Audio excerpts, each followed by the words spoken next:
Tu as déjà eu cette impression d'être prisonnier de ton propre esprit? Des pensées négatives qui tournent en boucle. Des scénarios catastrophes que ton cerveau rejoue comme un vieux film abîmé. Le doute, l'angoisse, la peur de l'échec, ou encore cette petite voix qui te répète « Tu n'y arriveras jamais ». Oui, on connaît tous ça. Mais imagine une seconde. Et si tu pouvais reprogrammer ton esprit? Et si tu pouvais déraciner ces pensées toxiques à leur source et les remplacer par une force intérieure, une paix inébranlable? C'est exactement ce que le stoïcisme peut apporter. Le stoïcisme, c'est bien plus qu'une vieille philosophie de l'Antiquité. C'est un véritable art de vivre. Des hommes comme Marc Aurèle, empereur de Rome, ou Épictète, un ancien esclave devenu sage, ont laissé des leçons de vie si puissantes qu'elles sont encore capables aujourd'hui de transformer notre mental, de nous armer contre la négativité et de nous rendre plus forts face à l'adversité. Et tu sais quoi? Ce n'est pas que de la théorie. Des personnalités modernes s'inspirent du stoïcisme pour affronter leurs peurs, dominer leur stress et garder un esprit calme dans les pires situations.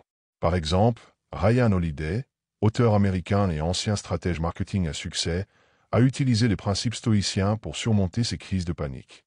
Ou encore James Stockdale, pilote de guerre capturé et torturé pendant la guerre du Vietnam, qui a survécu grâce à la philosophie stoïcienne d'Épictète. Alors dans cette vidéo, on ne va pas juste parler de belles citations ou de philosophie abstraite. On va voir 8 leçons concrètes, puissantes et applicables que tu peux intégrer dès aujourd'hui pour éliminer tes pensées négatives, retrouver le calme intérieur et te reconnecter à ton pouvoir personnel. Ces 8 clés sont des outils mentaux, des leviers de transformation, pour faire de ton esprit un véritable allié, et non plus un ennemi. Prépare-toi à un voyage intérieur, un chemin vers la liberté mentale, car ce n'est pas la vie qui nous trouble, comme le disait Épictète, mais la manière dont nous pensons à la vie. Alors, tu es prêt? Entrons ensemble dans l'univers du stoïcisme. Leçon 1. Tu ne contrôles pas tout, et c'est une force. La première chose que le stoïcisme nous enseigne, c'est de faire une distinction claire entre ce que nous contrôlons et ce que nous ne contrôlons pas. C'est une idée simple, mais si tu l'intègres profondément, elle peut littéralement changer ta vie. Marc Aurèle, empereur de Rome, écrivait dans ses Pensées pour moi-même que l'on devait diriger notre énergie uniquement vers ce qui dépend de nous. Il ne perdait pas de temps à s'angoisser pour les événements extérieurs. Il se concentrait sur ses actions, ses réactions, ses choix. Imagine une personne qui est constamment anxieuse parce qu'elle ne supporte pas l'incertitude. Elle a peur que les choses tournent mal, elle se stresse à l'idée que les autres ne l'aiment pas, que son projet échoue, que le monde s'effondre. En fait, elle essaie de tout contrôler. Et c'est justement cette illusion de contrôle qui la rend malheureuse. Prenons un exemple réel. Nelson Mandela a passé 27 ans en prison. Il ne contrôlait plus sa liberté, ni ce que le gouvernement faisait. Mais il contrôlait une chose, sa manière de penser. Il a choisi de ne pas nourrir la haine, mais de cultiver la paix intérieure. Ce choix, ce pouvoir, personne ne pouvait lui enlever. Le stoïcisme t'invite à faire la même chose. Concentrer ton énergie sur ce que tu peux changer. Ton attitude, tes paroles, tes décisions, et à lâcher prise sur tout le reste. Le regard des autres, pas ton contrôle. Le passé, plus ton contrôle. Les événements du monde, encore moins. Quand tu acceptes cela, tu libères ton esprit d'un poids immense. Tu arrêtes de te battre contre l'invisible. Et surtout, tu réduis naturellement tes pensées négatives, parce que tu arrêtes de vouloir tout maîtriser. C'est là que commence la paix intérieure. Non pas quand tout est sous contrôle, mais quand tu arrêtes de vouloir tout contrôler. Dans la leçon suivante, on verra comment nos jugements intérieurs alimentent nos souffrances, et comment les sages stoïciens ont appris à dompter leur dialogue intérieur. Leçon 2. Ce n'est pas la réalité qui te fait souffrir, c'est ton jugement sur elle. Les stoïciens nous rappellent que la souffrance mentale ne vient pas directement des événements, mais de l'interprétation qu'on en fait. C'est un concept essentiel, puissant, mais que peu de gens comprennent vraiment. Épictète, ancien esclave devenu philosophe, disait « Ce ne sont pas les choses elles-mêmes qui troublent les hommes, mais les opinions qu'ils en ont. » Cela signifie que deux personnes peuvent vivre exactement la même situation, mais réagir complètement différemment, simplement à cause de ce qu'elles se racontent dans leur tête. Prenons un exemple concret. Imagine deux personnes qui perdent leur emploi le même jour. La première se dit « C'est la fin. Je suis un échec. Je ne retrouverai jamais un travail. » Elle s'effondre, se laisse envahir par l'angoisse, les regrets, la peur. La deuxième, elle, pense « C'est peut-être une opportunité déguisée. Je vais pouvoir rebondir, apprendre explorer de nouveaux chemins. Elle reste calme, lucide, proactive. Le fait est le même, perte d'emploi. Mais la souffrance mentale est totalement différente. Pourquoi? À cause du jugement, de l'histoire qu'on se raconte intérieurement. Un autre exemple frappant vient de Viktor Frankl, psychiatre autrichien déporté dans les camps de concentration nazis. Il a survécu à l'horreur en s'accrochant à une idée stoïcienne fondamentale. On ne peut pas toujours choisir sa situation, mais on peut toujours choisir l'attitude qu'on adopte face à elle. Il a transformé sa souffrance en sang, et sa douleur en force intérieure. C'est une leçon que tu peux appliquer aujourd'hui. À chaque fois qu'une pensée négative surgit, demande-toi, est-ce un fait, ou est-ce mon interprétation du fait? Est-ce que je vois la situation telle qu'elle est, ou telle que ma peur me la présente? Quand tu comprends que ton jugement est la première source de ta souffrance, tu reprends le contrôle. Tu arrêtes de subir tes pensées, et tu commences à les transformer. Dans la prochaine leçon, tu découvriras comment entraîner ton esprit à devenir plus stable, plus résilient, face aux tempêtes de la vie. Leçon 3. Entraîne ton esprit comme un soldat entraîne son corps. Le stoïcisme considère l'esprit comme un muscle. Et comme tout muscle, il a besoin d'entraînement. Tu ne peux pas espérer avoir un mental solide si tu ne l'exerces jamais. Les stoïciens s'entraînaient chaque jour à affronter les difficultés, les pertes, les contrariétés, pour que leur esprit soit prêt quand les épreuves arrivaient vraiment. Sénèque, philosophe stoïcien et conseiller de l'empereur Néron, disait « C'est dans la tranquillité que l'on prépare la tempête ». Il s'imposait volontairement des périodes d'inconfort. Il dormait parfois à même le sol, mangeait frugalement, ou portait des vêtements simples, juste pour se rappeler que le confort n'est pas une nécessité. Cela renforçait son mental et réduisait sa peur de perdre. Aujourd'hui, beaucoup fuient l'inconfort mental. Au moindre stress, on se distrait. Au moindre doute, on se compare. Au moindre échec, on abandonne. Résultat, l'esprit devient fragile, dépendant, vulnérable. Le moindre obstacle devient une montagne. Prenons un exemple moderne. David Gauguin, ancien soldat américain des Navy SEALs, surnommé l'homme le plus dur du monde. Il était en surpoids, brisé mentalement, victime de violences dans son enfance. Mais un jour, il a décidé de s'endurcir. Chaque jour, il s'est imposé des défis extrêmes, non pas pour le physique, mais pour forger un mental d'acier. Il courait dans la douleur, s'entraînait sous la pluie, se parlait à lui-même comme un coach. Résultat, il est devenu une source d'inspiration mondiale. Son esprit est devenu plus fort que ses douleurs. Toi aussi, tu peux entraîner ton esprit. Pas besoin de courir des marathons ou de dormir dehors. Commence par t'exposer volontairement à de petits inconforts, dire non quand tu as peur de déplaire, affronter une tâche difficile sans te plaindre, rester calme face à une critique. Chaque petit acte de courage renforce ton mental. Le stoïcisme ne promet pas une vie sans problème. Il t'offre quelque chose de bien plus précieux. Un esprit prêt à tout affronter. Un mental calme, lucide, discipliné. Dans la prochaine leçon, on verra pourquoi accepter la réalité telle qu'elle peut transformer ta manière de penser et t'éloigner définitivement des pensées négatives. Leçon 4. Accepte la réalité telle qu'elle est, pas comme tu voudrais qu'elle soit. L'une des grandes causes de nos pensées négatives, c'est la résistance à ce qui est. On refuse d'accepter une situation difficile. On se dit, pourquoi moi? Ce n'est pas juste. Ça ne devrait pas se passer comme ça. Et plus on lutte contre la réalité, plus on souffre. Le stoïcisme nous apprend exactement l'inverse. Ne pas fuir la réalité, mais l'embrasser. La regarder en face, sans filtre. Même si elle fait mal, même si elle n'est pas comme on l'aurait espéré. Parce qu'accepter la réalité, ce n'est pas être passif. C'est reconnaître que ce qui est. Et que la seule chose que l'on peut vraiment changer, c'est notre manière d'y répondre. Marc Aurèle écrivait « Aime ce qui t'arrive, car cela t'est donné par l'univers, et rien de ce que l'univers t'apporte n'est inutile. » Cette phrase peut paraître dure, surtout quand on vit une épreuve. Mais elle contient une sagesse puissante. Quand tu cesses de lutter contre le réel, tu redeviens libre. Tu redeviens acteur de ta vie. Prenons un exemple réel. Thomas Edison, l'inventeur de la lumière électrique. Un jour, son usine a pris feu. Il a tout perdu. Des années de recherche, de matériel, de prototypes, tout est parti en fumée. Mais tu sais ce qu'il a dit en regardant les flammes? Tous nos échecs sont en train de brûler. Demain, on recommence. Cette attitude, stoïcienne dans l'âme, lui a permis de continuer, d'innover et de marquer l'histoire. L'acceptation stoïcienne, ce n'est pas de la résignation. C'est un choix de lucidité. C'est dire, je n'aime pas ce qui se passe, mais c'est la réalité. Alors je vais avancer avec elle. pas contre elles. Quand tu développes cette capacité, tu fais disparaître une grande partie de tes pensées négatives. Car une pensée douloureuse naît souvent d'un refus de voir le réel. Mais si tu regardes la réalité en face, avec force et calme, elle n'a plus de pouvoir sur toi. Dans la prochaine leçon, tu vas apprendre comment cultiver la gratitude, même dans les moments difficiles, pour reprogrammer ton esprit et changer ton regard sur la vie. Leçon 5. Cultive la gratitude, même dans la difficulté.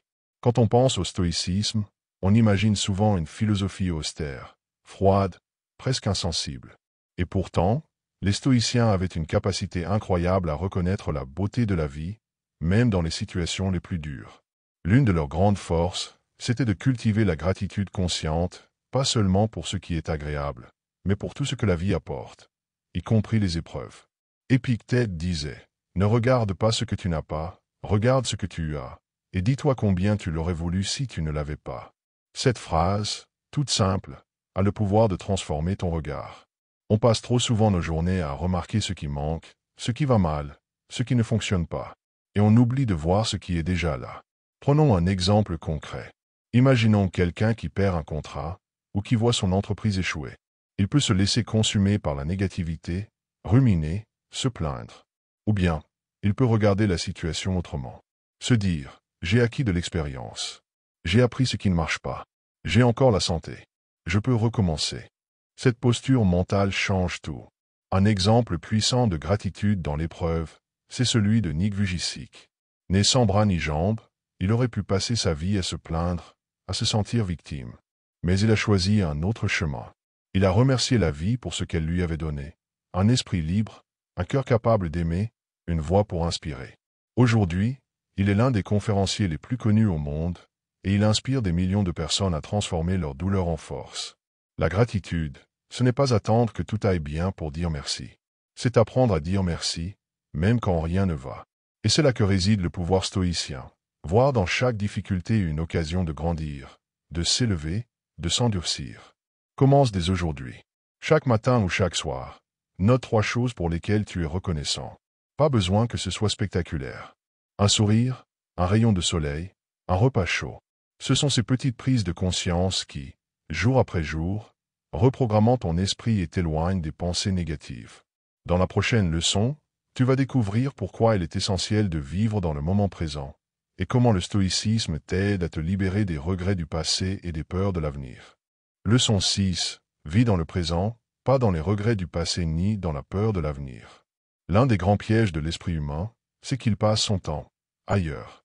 Il vit soit dans le passé, à ruminer ce qui aurait pu être différent, soit dans l'avenir, à s'inquiéter de ce qui pourrait mal se passer. Résultat, il oublie l'essentiel, le moment présent. Et c'est là que naît une grande partie de la souffrance mentale. Les stoïciens, eux, ont compris que le seul moment que tu possèdes réellement, c'est maintenant. Ce n'est pas demain, ce n'est pas hier, c'est ici, tout de suite. Le passé ne peut plus être changé. Le futur ne peut pas être prédit. Alors pourquoi s'y attacher avec autant de force? Marc Aurèle écrivait, « Ne perds plus de temps à discuter sur ce que doit être un homme de bien. Sois en un. » En d'autres termes, arrête de te perdre dans les réflexions abstraites, dans les regrets inutiles ou dans les scénarios catastrophes. Agis ici et maintenant, avec ce que tu as, là où tu es. Prenons un exemple très concret. Beaucoup de gens vivent hantés par une erreur passée, un mauvais choix, une relation ratée, une opportunité manquée. Et ils ressassent ces souvenirs, encore et encore. Ils se disent, si seulement j'avais fait autrement. Mais cette boucle mentale ne change rien. Elle ne fait que prolonger la souffrance. Un autre exemple, quelqu'un qui passe ses journées à avoir peur de l'avenir. Et si je perds mon travail? Et si je tombe malade? Et si je n'y arrive pas? Ces pensées créent de l'anxiété, paralysent l'action. Et souvent, les choses ne se passent jamais comme on les avait imaginées. On souffre 2 fois, d'abord dans l'imaginaire, ensuite dans le réel. Les stoïciens nous invitent à ramener notre attention au présent, comme un ancrage. Ils savaient que vivre ici et maintenant, pleinement, c'est la clé de la paix intérieure. Et ce n'est pas juste une idée philosophique. C'est aussi confirmé par la science moderne. Les études en neurosciences montrent que les personnes qui pratiquent la pleine conscience, c'est-à-dire l'attention au moment présent, ont moins de pensées négatives, moins de stress et une meilleure santé mentale. Elles sont plus calmes, plus résilientes, plus heureuses. Un exemple contemporain puissant, c'est celui de Thich Nhat Hanh, moine bouddhiste influencé par le stoïcisme et la pleine conscience. Il enseignait une chose très simple: quand tu bois une tasse de thé, bois-la vraiment. Autrement dit, vis ce que tu vis. Ne sois pas ailleurs. La sérénité naît de cette capacité à habiter pleinement l'instant. Toi aussi, tu peux intégrer cela dans ta vie. Commence petit. Quand tu marches, marche vraiment. Quand tu manges, sois attentif. Quand tu parles à quelqu'un, écoute-le avec tout ton être. Ce sont ces petits gestes d'attention qui te reconnectent à la réalité et éloignent les pensées négatives. Souviens-toi, tu ne peux pas respirer hier. Tu ne peux pas respirer demain. Tu ne peux respirer que maintenant. C'est ici que ta puissance commence. Dans la prochaine leçon, on va parler de l'importance de bien choisir son entourage, car les pensées négatives naissent aussi des mauvaises influences extérieures. Leçon 7. Entoure-toi de personnes qui élèvent ton esprit, pas de celles qui l'empoisonnent. Tu veux éliminer les pensées négatives? Alors regarde bien ton entourage. Parce que les idées qui tournent dans ta tête ne viennent pas toujours de toi. Beaucoup te sont soufflés par les personnes que tu fréquentes, les discours que tu entends, les comportements que tu observes chaque jour. Ton esprit est comme un jardin. Et ton entourage, ce sont les graines. Certaines font pousser des fleurs, d'autres des mauvaises herbes. Les stoïciens accordaient une importance énorme à l'influence des autres. Épictète, par exemple, recommandait de s'éloigner des bavardages inutiles, des gens qui se plaignent sans cesse, ou qui cherchent à rabaisser les autres pour se sentir exister. Il disait: fréquente ceux qui te rendent meilleur. Fuis ceux qui t'entraînent vers le bas. Pourquoi? Parce qu'avec le temps, on devient comme ceux qu'on côtoie. Prenons un exemple concret. Imagine deux personnes. L'une passe ses journées avec des gens négatifs, collègues cyniques, amis qui se plaignent, proches qui doutent de tout. Résultat, même si cette personne est forte au départ, elle finit par absorber cette énergie. Elle se met à douter, à râler, à voir le monde en noir. À l'inverse, la deuxième personne fréquente des gens positifs, déterminés, exigeants avec eux-mêmes, mais bienveillants. Elle se sent tirée vers le haut. Même dans les difficultés, elle garde la tête droite, car elle baigne dans un climat d'élévation. C'est exactement ce que Jim Rohn, un grand mentor en développement personnel, a résumé en une phrase: tu es la moyenne des 5 personnes que tu fréquentes le plus. Les stoïciens l'avaient compris bien avant lui. Même dans l'histoire moderne, tu as des exemples puissants. Regarde Nelson Mandela. En prison pendant 27 ans, il a soigneusement choisi avec qui il partageait ses pensées, ses réflexions, ses dialogues. Il ne s'est pas laissé contaminer par la haine ou le désespoir ambiant. Il s'est entouré mentalement de grands penseurs, de lectures élevantes, de principes stoïciens sans même les nommer. Résultat, il est sorti libre dans sa tête, prêt à diriger un pays. Alors toi aussi, fais le tri. Qui te fait sentir vivant, capable, confiant, et qui t'épuise, te critique, te limite? Tu n'es pas obligé de couper tous les liens, mais tu peux mettre des distances. Crée un cercle vertueux autour de toi. Lis des auteurs inspirants, écoute des voix qui élèvent, parle avec des gens qui ont une vision, qui agissent malgré la peur, qui cherchent à progresser. Souviens-toi, les pensées négatives sont souvent contagieuses, mais les pensées positives aussi. Entoure-toi de lumière, et l'ombre disparaîtra d'elle-même. Et dans la dernière leçon, tu vas découvrir comment reprendre le pouvoir sur tes pensées en maîtrisant ce que les stoïciens considéraient comme la source de toute liberté, ta perception. Leçon 8. Change ta perception, et tu changeras ta vie. Les événements extérieurs ne contrôlent pas nos vies. Ce qui les contrôle vraiment, c'est notre regard. C'est ce que nous pensons de ces événements. Voilà le cœur du stoïcisme. Ce n'est pas ce qui arrive qui crée la souffrance, mais la manière dont nous l'interprétons. Si tu veux éliminer tes pensées négatives, tu dois d'abord comprendre ceci. Le monde est neutre, c'est ton esprit qui lui donne une couleur. Épictète disait: ce ne sont pas les choses qui troublent les hommes, mais les opinions qu'ils en ont. Tu perds un emploi, l'un y verra une catastrophe, l'autre une opportunité de se réinventer. Tu subis une rupture, certains y voient la fin de tout, d'autres, un nouveau départ. Rien n'est bon ou mauvais en soi. C'est ton regard qui crée la douleur ou la force. Prenons un exemple réel, celui de Viktor Frankl.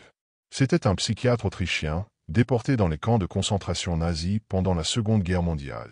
Il a tout perdu, sa famille, sa liberté, sa dignité humaine. Et pourtant, dans cet enfer, il a découvert une vérité bouleversante. Même dans les pires conditions, l'homme garde la liberté de choisir son attitude. Il a écrit un livre devenu culte, Découvrir un sens à sa vie, où il dit: entre le stimulus et la réponse, il y a un espace. Et dans cet espace réside notre liberté. Cette idée, les stoïciens l'avaient déjà formulée des siècles auparavant. Marc Aurèle, empereur de Rome, confronté à la guerre, à la trahison, à la perte de ses enfants, écrivait dans son journal « Tu as pouvoir sur ton esprit, pas sur les événements. Réalise cela, et tu trouveras la force. » Alors pose-toi cette question. Quelles interprétations négatives alimentes-tu chaque jour dans ton esprit? Est-ce que tu te racontes des histoires de peur, d'échecs, de rejet? Si oui, il est temps de les réécrire. Tu es l'auteur de ta perception. Tu peux choisir un autre récit. Tu peux voir un obstacle comme un défi, un échec comme une leçon, une critique comme une occasion de t'affirmer. La perception n'est pas seulement un filtre mental, c'est une clé de transformation. Change ton regard, et le monde entier change autour de toi. Les faits restent les mêmes, mais ton pouvoir, lui, grandit. Là où il y avait des pensées sombres, naît une lumière nouvelle. Une force calme, une lucidité stoïcienne. Et souviens-toi de ceci, le bonheur ne vient pas de ce que tu possèdes, mais de la manière dont tu vois ce que tu vis. Reprends le contrôle, et redeviens maître de ton esprit. Tu viens de découvrir 8 leçons puissantes, héritées des plus grands esprits stoïciens. Ces leçons ne sont pas des théories abstraites. Ce sont des outils concrets, des clés, des armes, et surtout, des vérités qui peuvent transformer ta vie si tu les appliques vraiment. Oui, les pensées négatives continueront d'exister. Tu ne peux pas les empêcher de frapper à la porte. Mais grâce au stoïcisme, tu peux choisir de ne pas les laisser entrer. Tu peux leur dire « Je vois ta forme, je reconnais ton masque, mais tu n'as plus de pouvoir sur moi. » Tu peux décider, dès aujourd'hui, de reprendre le contrôle. Pas demain, pas quand tout ira mieux. Maintenant, parce que c'est maintenant que tu vis. C'est maintenant que tu peux poser une nouvelle fondation mentale. C'est maintenant que tu peux faire ce pas vers la paix intérieure. Alors voici ce que je t'invite à faire. Reviens sur les 8 leçons et choisis-en une que tu vas appliquer dès aujourd'hui. Une seule. Commence petit, mais commence fort. Que ce soit écrire ta gratitude, surveiller ton entourage, ou observer tes pensées sans les juger. Fais-le, maintenant. Abonne-toi à la chaîne si ce n'est pas encore fait, parce que chaque semaine, je t'apporte des outils puissants pour élever ton esprit, libérer ton potentiel et avancer vers la vie que tu mérites. Laisse un commentaire et dis-moi, quelle est la leçon qui t'a le plus parlé? Laquelle as-tu envie d'appliquer dès aujourd'hui? Ton message peut inspirer d'autres personnes à changer elles aussi. Et surtout, partage cette vidéo à quelqu'un que tu aimes. Quelqu'un qui traverse un moment difficile.